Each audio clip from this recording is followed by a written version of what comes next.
Hello लोगोफोर खुलुमबाय बयनिसिमबो लोगोफोर आङो दिनैहाय नोंथांमोननि गेजेराव बेखौनो बुंनो सानदों जे दिनैहाय आंनि गोसोआ जोबोर खुसि मोनदों।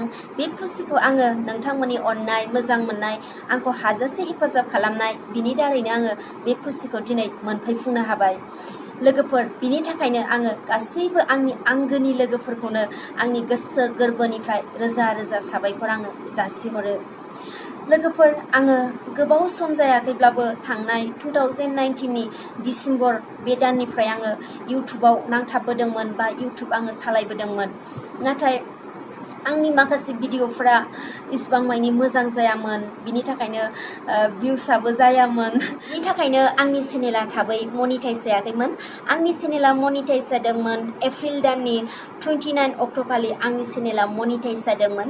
नाथाय आङो जेब्ला 2019 नि डिसेम्बर दाननिफ्राय आङो इउटुबखौ बाहायबोदोंमोन बा इउटुबजों नांथाबबोदोंमोन, बिनि सिगांनो आंनि चेनेला दंखायोमोन दे, नाथाय आङो भिडिअफोरखौसो हगारामोन।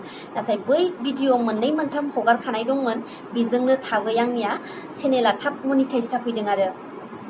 ओमफ्राय जेब्ला मनिटाइज जाखांनायनि उनाव आङो कन्टिनिउ जेब्लाबो समावनो आङो भिडिअखौ हानायमानि हगारबाय थादों। ओमफ्राय जेब्ला मनिटाइज जाखांबाय अब्ला मार्चनिफ्रायनो लकडाउन जाबाय। लकडाउन जानानैथ' साबसिन जाबाय, न'आव थानो मोनबाय थाबाय, सानफ्रामबो भिडिअखौ बांसिन खालामनो मोनबाय। बिदिनो खालामै दासिमबो खालामगासिनो दं आरो। ओमफ्राय आङो $100 खालामफैनो हाबाय। जुनावसो खालामफैनो हादों दे, आंनि भिडिअआ भिउसआनो जाखाया, मोजांबो जाखाथारा नालाय इसिबां मानि नाया। जा नायो बेजोंनो आं गोजोनो आरो बिसिनि थुलुंगा बिसिनि हेफाजाबजोंनो आङो भिडिअखौ खालामबोबाय थादों। आरो गुगोल एडसेन्सखौबो आङो एप्लाइ खालामाखैमोन जेब्ला $100 जायो। लकडाउन जाबाय थानायनि थाखायनो आं खालामाखैमोन दे। जेब्ला $100 जाबाय अब्ला खालामबाय आरोना, जुनावनो आं खालामदों। ओमफ्राय जुलाइ मास मोनसे थाबाय, आगष्ट नै मैया 13 गुगोल एडसेन्सनि पिन क'डा आंनाव सफैबाय। बिनि थाखाय आङो जोबोर खुसि लोगोफोर, बेखौ मोननायनि थाखाय। आरो नोंथांमोनखौ आंनि गोसो गोरबोनिफ्राय रोजा आङो साबायखर जासिहरो। आं माब्लाबाबो नोंथांमोननि अननायखौ बावनो हानाय नङा लोगोफोर। नैबेनो लोगोफोर आंनि गुगोल एडसेन्सआ सफैनाया। पिन क'ड नायनो हागोन नुबायना? बेयाव ओरै बोलाबा नुगोन, आं बोलाला दे हयलेबा, बोलाबा सिङाव दङ पिन क'डा। मैया मोननाय लोगो आङो बेलासियावसो मोनखादों। पस्ट अफिसाव फन हरनानै बुंहरबाय नोंनिया मोनसे लेटार सफैदों होननानै खोन्थाहरबाय। ओमफ्राय लोगो आं सानखाबाय जेनिबोथ' लेटार सफैनांगौ गैया, बिनिनो जाखागोन होननानै आं सानबाय। ओमफ्राय थांथारबायबो आरोना, लायबायबो। ओमफ्राय लायनानै जोबोर खुसिखा लोगोफोर, ओरैबायदि खुसि जाखादों मोननानै आयु। ओमफ्राय लोगो आङो मोनायावनो भेरिफाइ खालामबाय आरोना। बिनि थाखाय आं बेखौ बुंनो थाखाय आरो नोंथांमोनखौ आंनि गोसो गोरबोजों साबायखर जासिनो थाखाय आङो बे भिडिअखौ खालामनाय जादों।